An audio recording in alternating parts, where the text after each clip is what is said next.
Okay, so for this deep dive, we're jumping into Deuteronomy chapter 6. Right.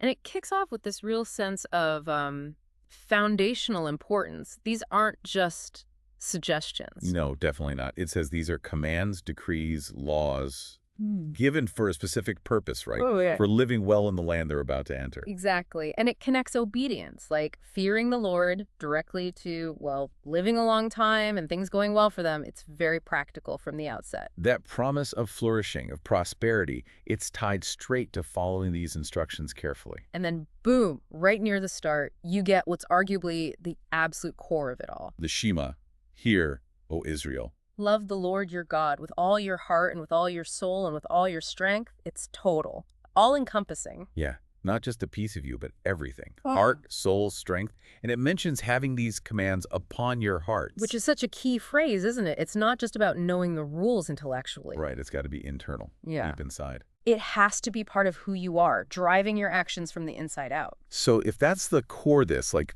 complete internal love and commitment, how does the text say to actually do that?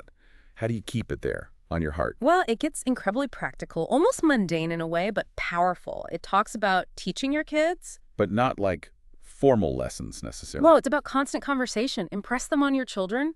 Talk about them when you sit at home, when you walk, when you lie down, when you get up. It's relentless. Weaving it into the fabric of everyday life, basically. You can't escape it. Pretty much making faith the soundtrack to your day. And then it gets even more tangible. The simples. Yeah, tie them on your hands, bind them on your foreheads, visual cues. And write them on your door frames and gates. So personal reminders, family conversation, and public declaration too. You see it everywhere, on yourself, in your home, out in the community. A constant physical prompt for that internal commitment.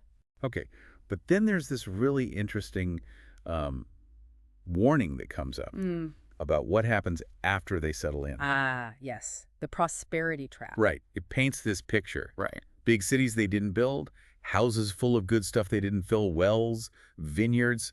They basically inherit everything. And you'd think, great, they've arrived, but the text immediately sounds an alarm. Yeah. It says, when you eat and you're satisfied, be careful that you do not forget the Lord.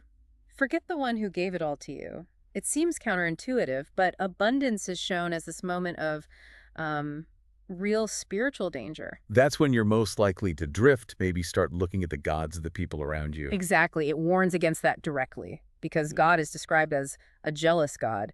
And forgetting, turning away, that has consequences, serious ones. So prosperity itself isn't bad, but it requires extra vigilance not to forget the source. Precisely. And the reason why they should remember, why they should obey, isn't just about getting blessings or avoiding trouble. The text sets up this future scenario. Where the kids ask, what's the point of all these rules? Yeah. What do they mean? And the answer isn't a philosophical treatise, it's a story. It's history. We were slaves in Egypt. And the Lord brought us out with a mighty hand. That's the grounding, remembering the liberation, the exodus. That's the motivation. So obedience flows from gratitude, from remembering that massive act of deliverance. Yes, it's rooted in relationship and history. Yeah. And then comes this profound line about what that careful obedience achieves. That will be our righteousness. Wow. So their right standing, their identity is tied up in living out these commands, specifically because they come from the God who saved them. It's all interconnected. Love, memory, action, identity. So wrapping up this dive into Deuteronomy 6, it's this amazing blend. You've got the deeply personal, loving God with everything. You've got family life, constant teaching, visible reminders. Then public life too, writing it on the gates. And crucial warnings, especially about forgetting God when things are going well. And everything circles back to remembering the Exodus. That story is the engine for obedience.